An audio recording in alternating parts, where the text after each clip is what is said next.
नंदिकेश्वर बोले, हे योगियों के श्रेष्ठ, प्राचीन काल में एक समय की बात है जब शेषनाग पर शयन कर रहे भगवान विष्णु अपनी पराशक्ति लक्ष्मी जी और अन्य दिव्य उपस्थितियों से घिरे हुए थे। उसी समय देवताओं में श्रेष्ठ ब्रह्मा जी अपनी इच्छा से वहां आए और उन परम सुंदर कमल नेत्र भगवान विष्णु से पूछा, तुम कौन हो जो मुझे यहाँ आया देखकर भी अहंकारी पुरुष की भांति सो रहे हो? हे वत्स, उठो और यहाँ अपने प्रभु मुझे देखो। जो व्यक्ति अपने श्रेष्ठ गुरुजनों को आया हुआ देखकर भी अहंकारपूर्ण व्यवहार करता है, उसके लिए मूर्खतापूर्ण गुरुद्रोह के कारण प्रायश्चित का विधान किया गया है। ब्रह्मा जी के इन शब्दों को सुनकर भगवान विष्णु को क्रोध तो आया, लेकिन उन्होंने बाहर से शांति का भाव बनाए रखा और बोले, हे वत्स, तुम्हारा कल्याण हो, तुम्हारा स्वागत है, आओ इस आसन पर बैठो। मैं देख रहा हूं कि तुम्हारे मुखमंडल पर कुछ व्याकुलता झलक रही है और तुम्हारी आंखों में असंतोष के संकेत स्पष्ट दिखाई दे रहे हैं। ब्रह्मा जी बोले, हे वत्स, हे विष्णु, समय के प्रभाव से तुम पर बहुत अभिमान आ गया है। याद रखो हे वत्स, मैं इस संपूर्ण सृष्टि का पितामह और तुम्हारा संरक्षक हूं।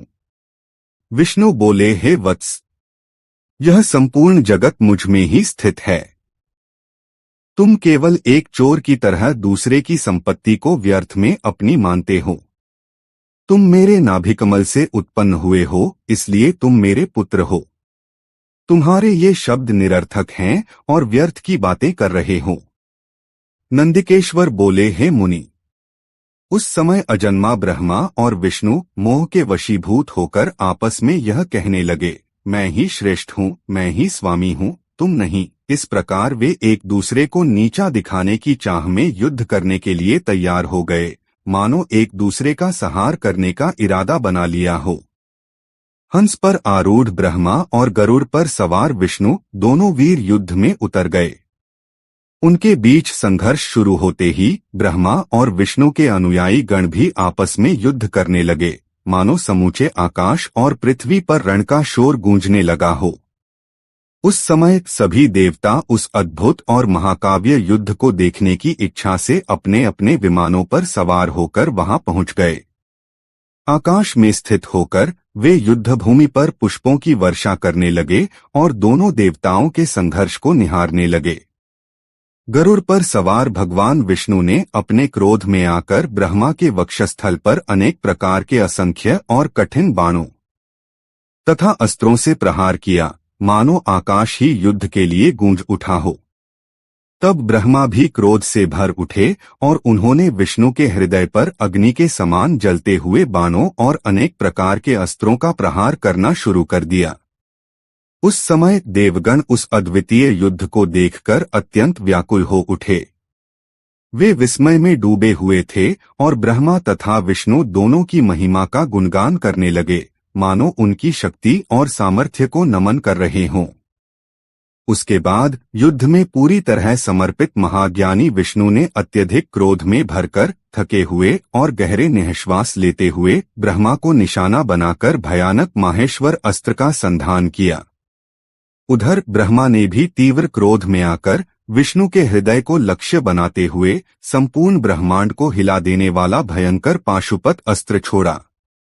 ब्रह्मा और विष्णु के इन दोनों अस्त्र, जो सूर्य के समान तेजस्वी थे, हजारों मुखों वाले, अत्यंत उग्र और प्रचंड आंधी के समान भयंकर रूप में आकाश में प्रकट हो गए, मानो सृष्टि के अंत का संकेत दे रहे हों। इस प्रकार ब्रह्मा और विष्णु के बीच भयंकर युद्ध प्रारंभ हो गया। हे तात, उस युद्ध को देखकर सभी देवगण राजविप्लव के समय ब्राह्मणों के समान अत्यंत दुखी और व्याकुल हो उठे। वे एक दूसरे से कहने लगे, जिसके द्वारा सृष्टि, स्थिति, प्रलय, तिरोभाव और अनुग्रह होता है और जिसकी कृपा के बिना इस भूमंडल पर अपनी इच्छा से एक तृण का भी विनाश करने में कोई भी समर्थ नहीं है, उन त्रिशूलधारी ब्रह्मस्वरूप महेश्वर को हम नमन करते हैं। भयभीत देवगण इस प्रकार विचार करते हुए चंद्रशेखर महेश्वर के निवास स्थान कैलाश पर्वत की शिखर पर पहुंचे, जहां भगवान शिव विराजमान थे।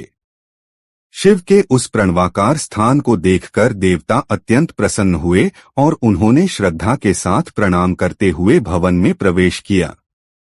उन्होंने वहां सभा के मध्य में स्थित मंडप में देवी पार्वती के साथ रत्नमय आसन पर विराजमान देवश्रेष्ठ शंकर का दर्शन किया। शंकर ने अपने बाएं चरण पर दक्षिण चरण रखा हुआ था और उसके ऊपर बाएं हाथ का कमल रखा था। वे समस्त शुभ लक्षणों से पूर्ण थे और चारों ओर शिवगण उनकी सेवा में तत्पर थे। शिव के प्रति अति भक्तिपूर्ण कुशल रमणियां उन पर चंवर झल रही थीं, जबकि वेद निरंतर उनकी स्तुति कर रहे थे। महेश्वर शिव सभी को अनुग्रह की दृष्टि से देख रहे थे। हे वत्स, उन महेश्वर शिव को देखकर आनंदाश्रुओं से भरे नेत्रों वाले देवताओं ने दूर से ही उन्हें दंडवत प्रणाम किया। भगवान शंकर ने उन देवताओं को देखकर अपने गणों से कहा कि उन्हें समीप बुलवाया जाए। देवशिरोमणि महादेव ने उन देवताओं को आनंदित करते हुए गूढ़, मंगलमय और मधुर वचनों का आशीर्वाद देना प्रारंभ किया। शिवजी ने कहा, हे पुत्रों, क्या आप सब कुशल में हैं? क्या जगत और देवश्रेष्ठ अपने अपने कार्यों में लगे हुए हैं?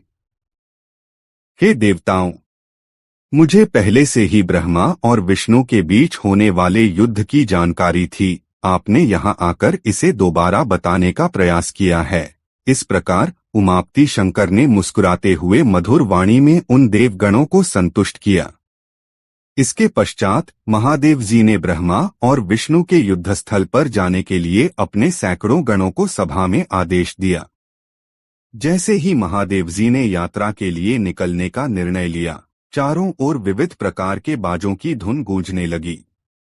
उनके गणाध्यक्ष भी भव्य सजावट में लिपटे अलग अलग वाहनों पर सवार होकर जाने के लिए सजग और तैयार हो गए।